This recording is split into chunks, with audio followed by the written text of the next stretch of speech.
Live from the SABC's Auckland Park studios, welcome to this week's penultimate edition of the Watchdog. My name is Mpofu, and on the show this evening... It was quite traumatic and devastating to realize that we are now other people are in control of our lives and we don't know what's going to happen next. Assassinations, kidnappings, the order of the day for senior municipal officials and councillors across the country. And no one seems to care or know what exactly is going on and what lies behind this phenomenon. That's what we're going to try and examine this evening. The offer on the table is the best interest of the fiscus and public service workers. Implementing it does not undermine the collective bargaining process. Battle lines are drawn between the government and public sector unions following what workers believe was a unilateral implementation of a wage offer that is yet to be concluded. As far as the legal team is concerned, at least that will be as far as we can take it. And good luck. We'll also look at the suspended public protector Busiwe Mkhwebana's lawyer, who has today withdrawn from the parliamentary inquiry into her fitness to hold office. We'll look at the implications of Advocate Mpofu's latest move. All that's coming up in tonight's episode of The Watchdog, which starts right now.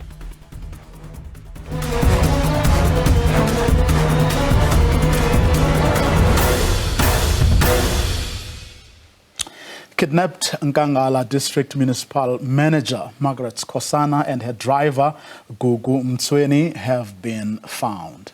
The two were kidnapped at the entrance of the municipality's offices in Middleburg, Mpumalanga, exactly a week ago today. Our reporter Tumelo Mashoko spoke to her shortly after she and her driver were released by their kidnappers. Initially, I thought it's one of those incidents where they just want to take money from your account and release you afterwards, you know. But then later we realized that no, it's actually bigger than what we thought. It was quite traumatic and devastating to realize that we are now other people are in control of our lives and we don't know what's going to happen next. And also when the days passes, you know, like when a day passes and another day passes, obviously you're a mother, you are a wife, and what were you thinking at that point, you know, when the day passed, when these people now taking you, kidnapped you guys, and what went through your mind at that stage? Well, we kept the faith because we were told that they will not kill us and all that. But of course, to be in one room house where you don't know where you are, and people that are taking care of you, you don't even know them, you can't even look at them. It's quite devastating. And also talk to us about there were rumors that were ransom that were asking for. We also spoke to investigators saying that they were asking for money. These people were asking for money or information or some kind of information from you guys. Did you guys provide them with this ransom that they were asking that was allegedly 5 million rand, and also this information that they were allegedly looking they wanted to get from you guys? Yeah, I would rather allow my husband to deal with the issue of the ransom. I don't want to get much into that, and other information. The investigation is still continuing. I'm sure we are going to find out the reason for our kidnapping. Margaret Skosana is, of course, not the first senior official from just that municipality, Nkangala municipality, to be kidnapped. Nor is she the first official in the country to be abducted or kidnapped. In fact, others have seen worse. A couple of months ago, Buffalo City's acting municipal manager, Nceba Ncunyanana, was shot and wounded in East London less than a year after he was attacked at his house. He escaped with just a wound on his arm. Several others, officials across the country have, of course, suffered the same fate. But some have not been as lucky as Nguyana and Skosana. In fact, so many officials and councillors have died mysteriously in South Africa over the years. And law enforcement authorities, it would seem, are finding it extremely difficult, if not impossible, to crack the cases. Now, for some perspective on this phenomenon and how it's affecting local government, I'm joined in studio by the acting CEO of the South African Local Government Association, and that's Mr. Lance Joel. Good evening, sir. Thanks very much for your time. Well, good evening, Vuya, and also to the viewers out there. It must be worrying councillors, it must be worrying senior officials in municipalities across the country, I would imagine. Well, Vuya, let's first start by appreciating and welcoming the safe return of the municipal manager of Ngala. And certainly it would relieve a lot of pressure and anxiety that not only the family has gone through over the last week, but also municipal staff from her municipality across the province of the Mpumalanga, but also nationally across the country. There has been a lot of prayers for over the days, and we are quite happy to see that she has safely returned. It is of concern to us that these developments, firstly, are not new. They are ongoing, but it is sustained over a very long period. And it concerns us as a representative voice of municipalities because it impacts quite negatively on the operations in municipalities, but also it also discourages people from good people, appropriately skilled, qualified, and experienced people from wanting to enter the space and contribute positively in municipalities. If these are the developments that will continue in the future, we will certainly bear the brunt as local government. So we are very concerned in general. We obviously don't know. I mean, investigations are still ongoing as to what exactly happened here, whether these were just criminals, looking to make a quick buck. But there are reports that not only did they ask for a ransom, but they also tried to get information on the municipality. But we don't know that for sure. But from the evidence that is there, if you look at what happened to Nyana, for example, at Buffalo City, it has to do, or probably everything to do with the work, the awarding of tenders, and that kind of thing. At least prima facie evidence points to that. And this has been the case in many, even though the cases may not have been cracked, but there's a lot to suggest that it's got to do with money. At the end of the day, and money that would come out of doing business with the municipalities. From what you've been able to gather, I mean, as an organization, what would you say is going on, or at least some of the evidence points to? Well, we will not speculate on this particular example. Yeah. I think it would be irresponsible of us to do so. But what remains an issue for us as SALGA is that it is evident that municipal employees and councillors are soft targets. Soft targets because even where there are threats made, it takes a very long time for that threat analysis to be conducted, and as a consequence ensure that both officials and councillors receive the necessary protection that they would deserve under those circumstances. So it's purely that we are finding ourselves as very soft targets, comparatively speaking to those at the national and the provincial level. But secondly, we have noted with concern that there are many criminal elements within the local government space. And it's the nature of the business that we are in, particularly considering that there's a lot of supply chain management processes. There is a lot of procuring of goods that happens at the local government space, and therefore people are seen as an opportunity to self-enrich. And when we find, in many instances, those that would not be part of wrong things, they're the ones that become easy targets. And today we are talking about a positive development because we see a person having emerged alive. And as you said earlier, we are not as fortunate as that, with many other incidents. And it is quite concerning. But at the bottom of it is the lack of protection for those at the local government level, and the fact that there is a lot of wrong things that happen in that space.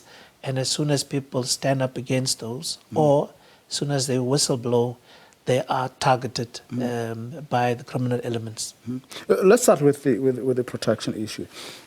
I mean, with ministers, MECs, and so on.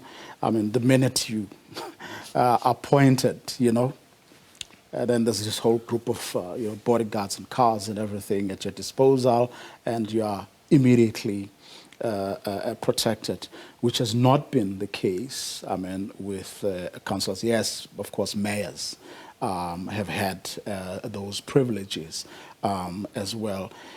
Do you think it's oversight, or because this phenomenon has sort of become, I mean, things have become a lot more dangerous now, and these criminal networks have become probably a lot more desperate, and things haven't moved fast enough to then say, look, we've got to do something about this?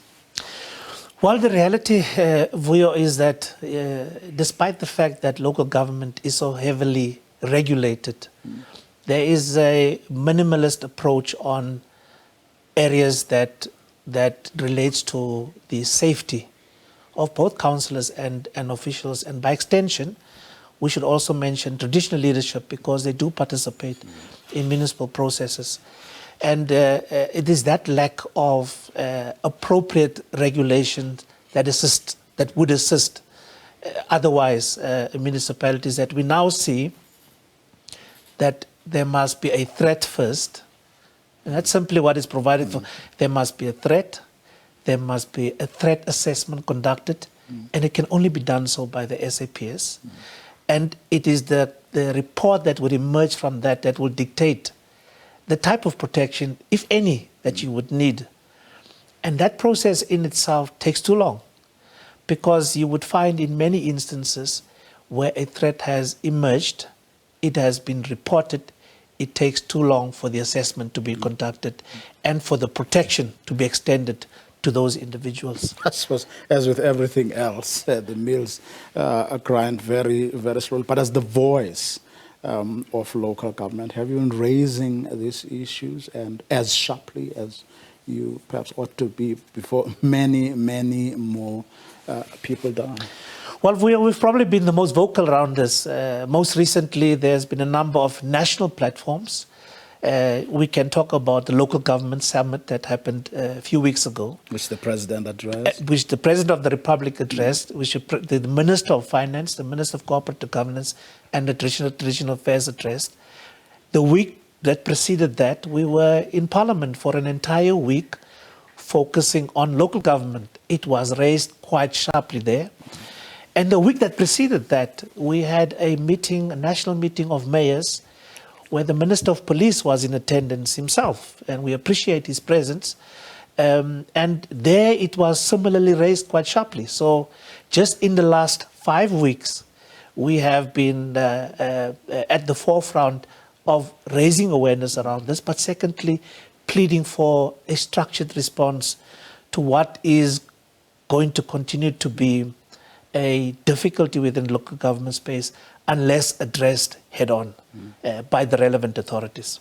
Well, I mean, there was a reason, there was a deliberateness about the creation of SALGA, and not only just as a voice sort of outside of the system, but pretty much brought in as part of the, I mean, you participate in the National Council of Provinces, you participate actively, you know, in the whole government system as a whole. Is it a question of perhaps your voice not carrying as much weight, even though you are very much part of the system? Or is it a case of, as with, I suppose, everything else, you know, if you look at the ESCOM issues, for example, I mean, they are located, I mean, well, at least you have the deputy president, which is the highest office in the land, being key, you know, you have Min-Max and all the stakeholders are brought together to discuss these very important issues, but resolving them has proved difficult, if not impossible. Is it a case of this pretty much being treated the same way that everything else is being treated, or do you feel that on this one, because perhaps you're not as powerful as other people within the system, your voice carries kind of less weight? Well, Voya, those that interact with us in the intergovernmental space would attest to the fact that we are the most vocal and the most visible in a sustainable manner on these issues that affect local government. But I think the point that you're making is probably like most other things. The response is very slow. The response is very slow, if it at all comes. And if there's one thing that we should address in government is the turnaround to respond to things. But many of those things also relate to the negative perceptions around local government itself. And those negative perceptions do not only come from communities themselves, they also come from political office bearers at other spheres of government, national, both national and provincial, that do not find the time to appreciate the level of work that goes into the running of municipal institutions, but would find every other opportunity they can get to criticize those at the local government level. So they are also contributing to the negative perceptions around local government. And it's within the context of those negativity that you would also see this slow response. And those are issues that we need to address because the reality is that the weaknesses of local government are the weaknesses of government holistically. Mm. And that's where the government that's where government really finds expression.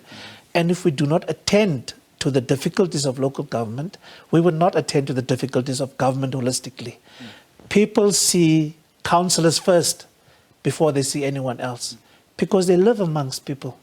They walk amongst people, they play amongst people.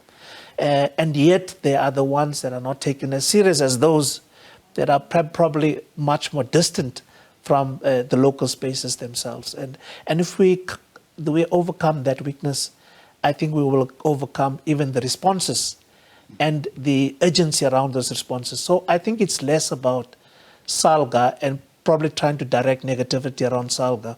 But I'm sure when you ask any minister, nationally or provincially, who has been the most vocal around these issues, undoubtedly they would be referring to SALGA at both a political and at an administrative level. But it is just our turnaround that is very concerning and not appreciating the consequences that follows from the delays that are occasioned. Let me ambush you. I mean, today we had a council, City of Johannesburg sitting on the back, of course, of that court case, which found that there was a lot wrong with the events that led to Mpofu Palatse being ousted. Yesterday we had, I mean, Ekurhuleni will probably have a new mayor soon, and everyone has been talking about the impact, you know, of this instability. You have one coalition today, another tomorrow, never ending.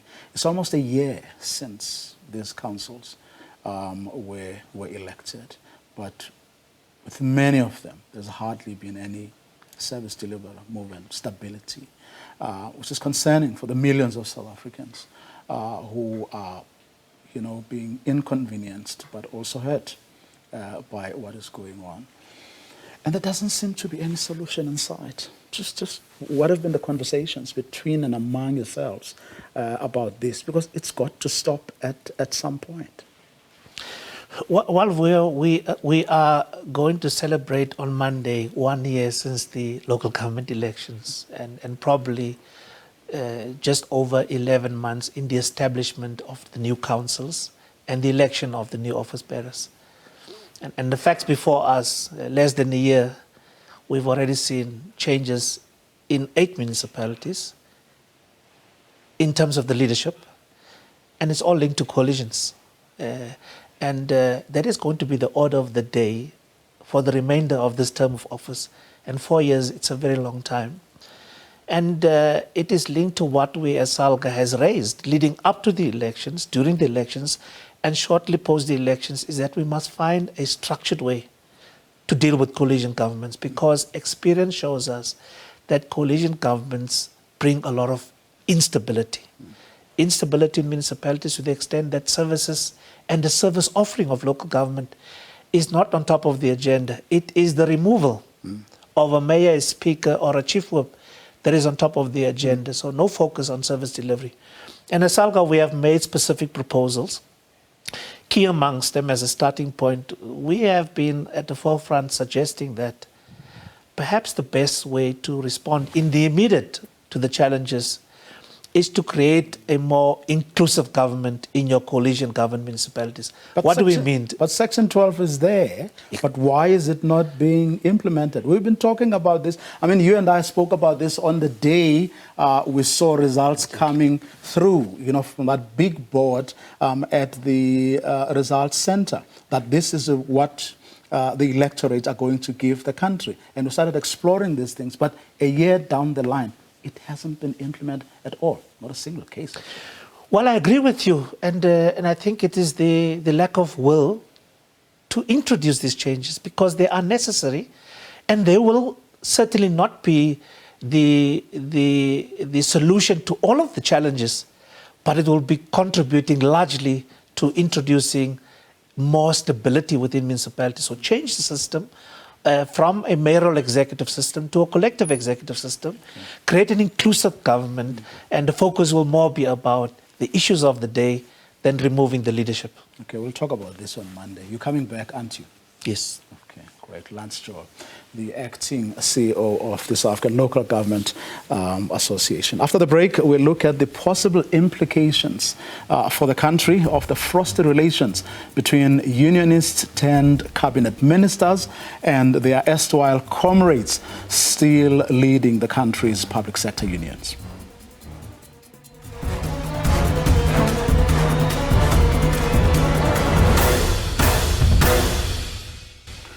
Unions are taking a dim view of Finance Minister Enoch Godongwana's pronouncements yesterday during his budget speech. The Finance Minister announced a 3% wage increase for public sector workers, even though negotiations are still ongoing and the unions have declared a dispute. Presenting his 2022 medium-term budget policy statement in Parliament, Godongwana yesterday said government needed to stabilize the public finances while supporting economic growth. Unions have since accused the government of undermining collective bargaining, and many are now planning an industrial action in the public sector. Section 5(5) of the Public Service Act gives government the power to enforce salary increases unilaterally as long as it does not reduce wages and benefits. This section was evoked by Finance Minister Enoch Godongwana in his 2022 medium-term budget policy statement. But he also cited that talks continue to try to bridge the impasse. It must be understood that there was a tentative agreement facilitated. This offer includes the continuation of non-pensionable cash allowance for the current financial. This translates into an average of 1,000 rand per employee per month until March 2023. It also translates that cash control into 4.5% for the wage bill, and another pensionable salary increase of 3% for public servants. That together in total comes to 27.5%. Sibazamile. Madam Speaker, the offer on the table is the best interest of the fiscus and public service workers.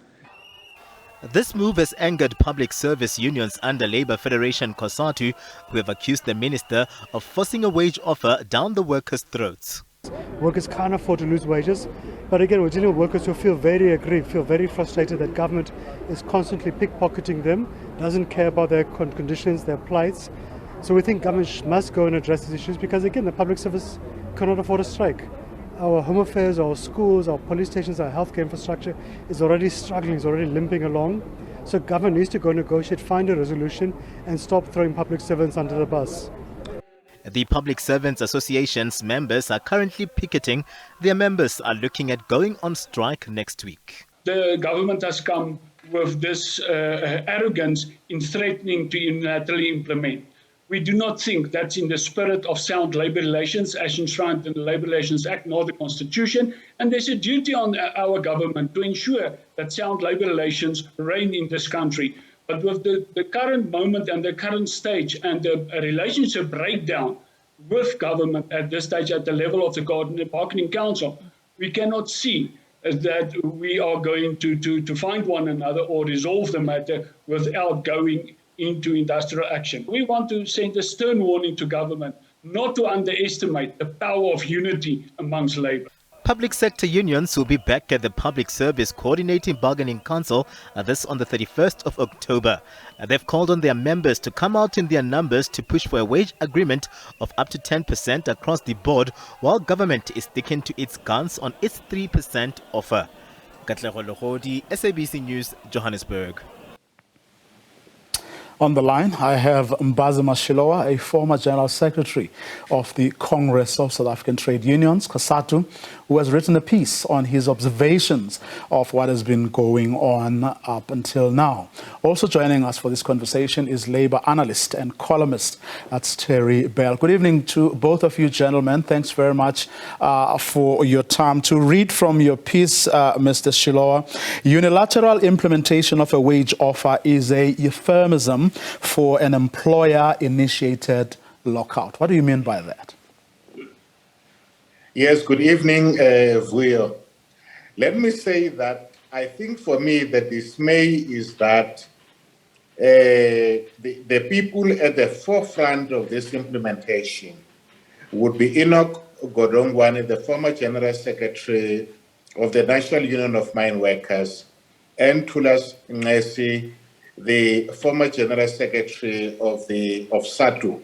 But at the helm, being the president, is the former General Secretary and leader of the National Union of Mine Workers. What I mean is that, you know, in LRA parlance, you either have the right to strike, and on the other hand, the employer can lock you out. And when they lock you out, all they are saying is that you stay outside until you accept my offer. If you don't accept my offer, stay away and no payment. And I think that the calculation that the government have made is that firstly, unions are themselves divided. Secondly, that despite what the leadership say, there is no appetite for a strike as would have been seen whenever there have been calls for broader political strikes. And I'm arguing that not that the government or employers don't have the right to lock out, but that I expected better from former leaders of the trade union movement, especially one, Enoch, who was one of the negotiators on the LRA, but secondly, Thulas Ngesi, who together with other public sector unions were at the forefront of branding Geraldine Fraser-Moleketi Thatcherite for making such move as they have made yesterday. Of course, Terry Bell, as Mpofu Shilowa says, I mean, the irony is not lost that, the people who are spearheading this or who are taking this hardline attitudes are people who once upon a time, in fact, not too long ago, certainly especially in the case of Thulas Nxesi, people who led the union movement. But there's another argument to this, and you would know from which quarters, that says that, look, these people are responsible for or supposed to be running the country. Yes, as much as Mbazima Shilowa and Enoch Godongwana and Thulas Nxesi and Cyril Ramaphosa may have said at the beginning that the reason they were seconding or sent people into government was because they wanted a labor-sensitive government. But for all intents and purposes, that has gone out of the window. And as the argument has gone over the years, they have a responsibility to run the country. They have to look after the interests of everyone without pandering to particular interests, irrespective of their history and background. Well, perhaps it's a classic case of how people don't change the system. The system, as they move up the ladder, changes the people. And they have changed completely. Because if we go back to 1996, as Mbazima was mentioning, when there was the big change to GEAR, to the Growth, Employment and Redistribution Act, the move towards neoliberalism, these very same trade unionists were to the forefront of opposing it. And at the time, and I'm sure that Kabani Shilowa will remember this, we had the Social Equity and Job Creation document, which was a much more sensible macroeconomic policy than GEAR was, and all the unions combined to support that. But they soon capitulated as they moved seamlessly from top union positions into government. And now this whole business, I think it is absolutely terrible that we have this lockout clause, which came in 1996, applied in 1997 from memory. I remember writing a piece at the time saying that we have a scab clause that we have to oppose because it allows for the employers to lock out workers and employ replacement labor, is the actual term used, which Maziba, in his article, actually does mention the danger of this, of then employing people from outside at lower rates of pay and worse conditions. This is the sort of neoliberal nonsense that was opposed all the way through by the very same people. And now look what has happened. You also have a government saying 3% to the trade unions. But everyone seems to forget that in 2018, this self-same government, with the same trade union people pushing it, argued for the public sector unions to do a 3-year wage deal. They didn't want one. They said, let's negotiate every year. No, said government, we want 3 years because we want to plan and know exactly what we have to pay. The majority of unions, the PSA stood out, agreed, so therefore it was applied to everyone. And when the third tranche came, the government reneged on it. And on a legal technicality, they got away with it. Now, this has angered trade unions, and I think perfectly legitimately. Also now, and I heard this today from some of the unions, we know that in April, the government, ministers, etc., and members of parliament, and don't forget, we have a bloated cabinet, 63, it's one of the biggest in the world, 63 ministers and deputy ministers, all of whom are paid more than R1 million basic, forget about the perks, of more than R2 million in the case of some of the upper echelon. And they got 3%, but it was also then backdated a year. This has infuriated the unions. Now, it is all pointed out, but the teacher unions have taken it. They've taken it very reluctantly. They said that themselves, for the simple reason they feel they've been blackmailed. They were put in a position where if they go on strike, it's going to disrupt all the exams and the end of the academic year. This, again, has been timed, I think, quite nastily by those self-same government people. I agree entirely with the article that Mbazima Shilowa wrote. I have only one slight disagreement, and where I differ from him is the matter of shared blame. I don't think the blame lies with the workers or the unions. I think we have a situation here of effectively a number of companies, and you have a board of directors. The board of directors is the government. It's a government that has shown itself to be utterly incompetent, riddled with corruption, and maladministration has proliferated. They are fundamentally to blame. And to blame now the economic and financial crisis on the workers is once again to blame the people who are not responsible. Let us not forget that someone who is paid R1 million a year more, 3% is about 30,000 plus rand a year, which equals, and this is something worth thinking about, it's more than 8,000 rand more than the average pay of a registered nurse. And the government itself admits we're 88,000 nurses short. Well, it's interesting what both of you have to say about blame, you know, and because what do you say, Bazima Shilord, someone who says, look, you can criticize or blame these unionists turned ministers all you will. Fact of the matter is that you have to apportion some of the blame to your COSATU, even SAFTU for that matter, because COSATU has decided to stay in an alliance with the ANC, with all the attitudes that you've, and behaviors that you yourself have just traced. And remember, Zwelinzima and Vavi and them are only on the opposition side, so to speak, now because of what happened in COSATU. Otherwise, if they had stayed, they would still be there, like the rest of the COSATU unions and members. And only a few weeks ago, or a couple of months ago, they went into that Congress and they couldn't distance themselves from the ANC, in spite of what many within their ranks were saying. Everything points us or leads us in a different direction. No, I think Vuyo, maybe first to respond to what my friend Terry Bell have to say. You see, I move on the basis that says that trade unions are by their very nature reformist organizations, notwithstanding that would prefer them to be revolutionary organizations. They negotiate wages, they compromise.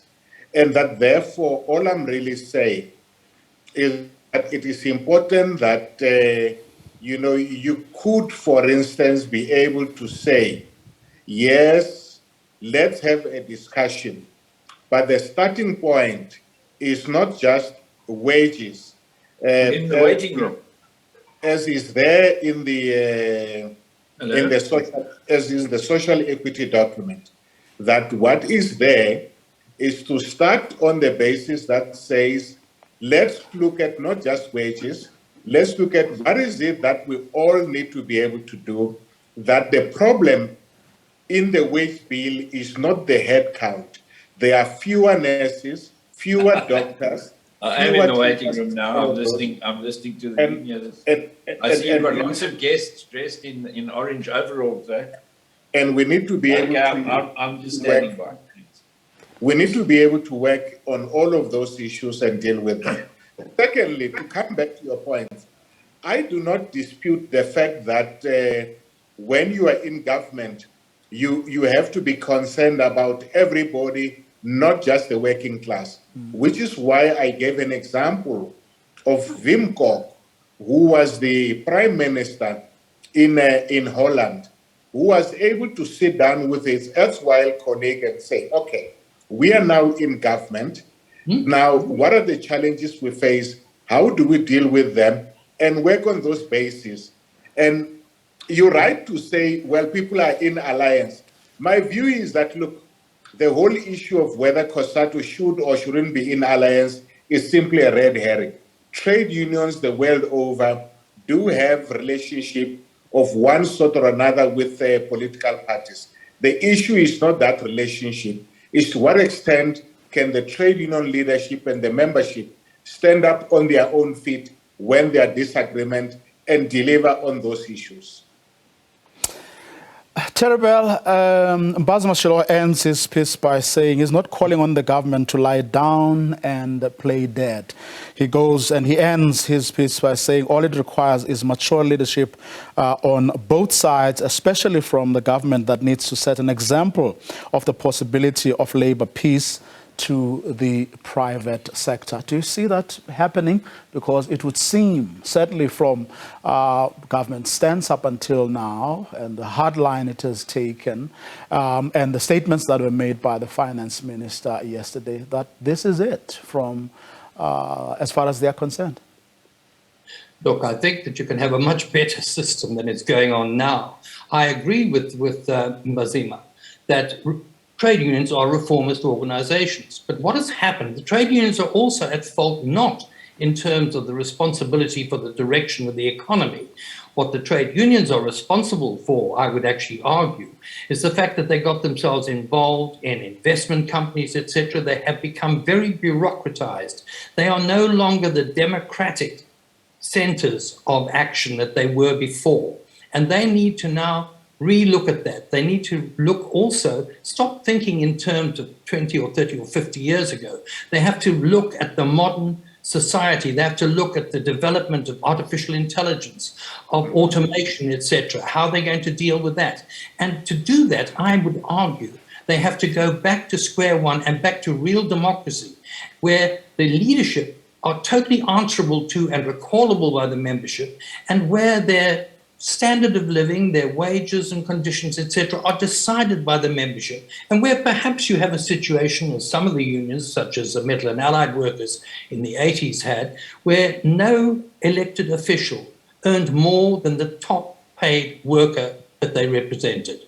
Maybe we need to go back to those sorts of things. So that's where the unions have fallen down. They've fallen down in not organizing properly, of not organizing. There are plenty of unorganized workers, for example, who were threatened at the Transnet strike. When Transnet went on strike, all those agricultural workers at the time of the major berry season were threatened with losing their jobs because of the Transnet strike. It's again a question of the fundamental principle of trade unionism, which is worker unity, being ignored. Quick last word, Mbazima Shilowa. What are the chances, from where you sit, what are the chances of this country seeing one of the biggest strikes, on the back of this? I would want to say it's very high, but the reality is that I think it's very low. Not because there's no appetite in the leadership for such a strike, but because, as Terry Bell says, they are so far away from the reality of the working people that most workers are not sure where the leadership stands, that most often everyone thinks, let me just stick to getting the job, because as you know, you can go through across not all unions, but a few of them. NUMSA, SEPAU, SAMU, SATAU, all of them are divided, not because of anything to do with the shop floor, but to do with the whole issue of the investment companies. And in that situation, it means union members have become more like people who pay insurance rather than people who lead the trade union movement. I would argue, and I've said this to a few of my colleagues, what is important is for former trade union leaders, current leaders across the number of federations to really come back together to say, how do you reset the button? Go for worker unity, even if you remain in the respective federations. Mbazima Shilowa, Terry Bell, let me thank both of you for your time and insights this evening. Thank you very much. Thank you. To this now, suspended public protector Buswe Mkhwebana's lawyer today withdrew from the parliamentary inquiry into her fitness to hold office. We look at the implications of Advocate Dali Mpofu's latest move, and joining us on the line is Mpumelelo Zikalala. Mpumelelo, good evening. Thanks very much. I want us to, I'm hoping we can play that clip, Advocate Dali Mpofu telling that committee today that, hey, I'm out of here? Good evening to you, and good evening to your viewers. Actually, I think it was a bit surprising, especially because if you had the sentiment or the statement by Advocate Mpofu was that I did not instruct my legal rep to withdraw today. So I think it was quite of a spur of the moment type of thing, where I presume that Advocate Mpofu then said, I can no longer defend the legal interests of my client to the best of my abilities. It is better if I step away. There are certain things that have occurred which have led me to take this particular decision, which is quite drastic, I must say.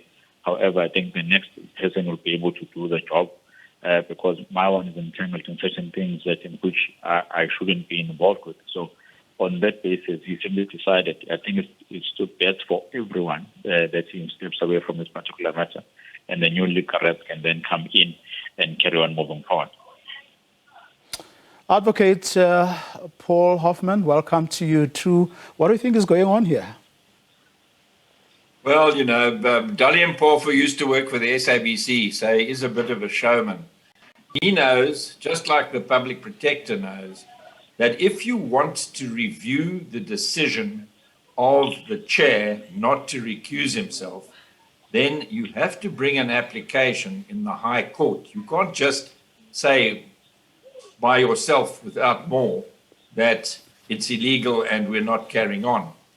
And what would be required if they wish the proceedings to grind to a halt while the review is pending in the High Court is that they should couple their review application with an application for an interim interdict, a temporary interdict, restraining the Section 194 committee from continuing with its business.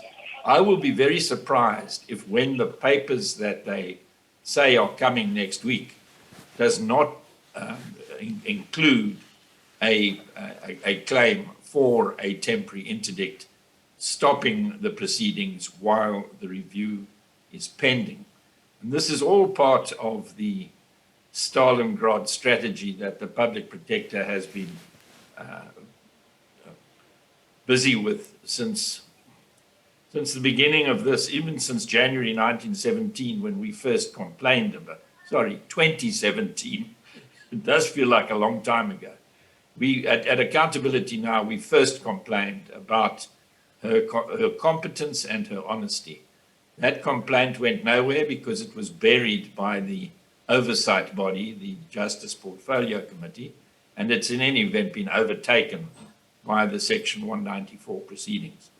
So I think next week you will see an application for a review coupled with the interdict application. And what you saw in the hearing today was just a little bit of theatre. Apart from theatre or showmanship or brinkmanship or Stalingrad tactics, do you not think, Advocate Hoffman, that he may just have a point here or there? None whatsoever? None whatsoever. Mqobani understands very well from her experience in the remedial action that she orders that is taken on review, that the remedial action stands until such time as a temporary interdict restraining the implementation of the remedial action. There's no difference here.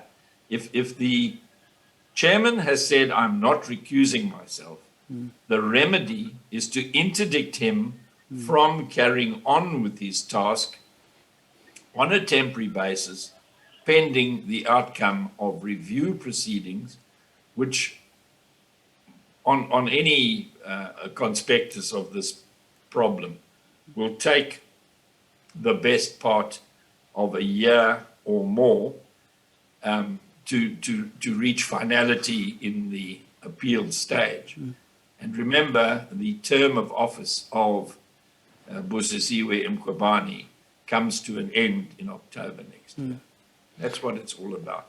Mpumelelo, do you agree with Advocate Hoffman? Is that the only thing that Advocate Mpofu ought to have done? Well, it depends. Now, but most importantly, if you can see that you cannot do a good job, or you are going to fail in representing adequately the legal interest of your client, it is up to you. And in fact, the obligation was you to then say, let me step back and then allow another person to then come in. With regards to any legal strategy which must be taken, it purely depends on the incidents and the intention of all parties. At the end of the day, if there is a right and that one seeks to protect, they are going to use all the avenues which are available to them. In some instances, that could be reviewed or taken into account as a sterling grant strategy. However, some may even come back and say, no, if I need to protect my rights, I'm going to protect my rights.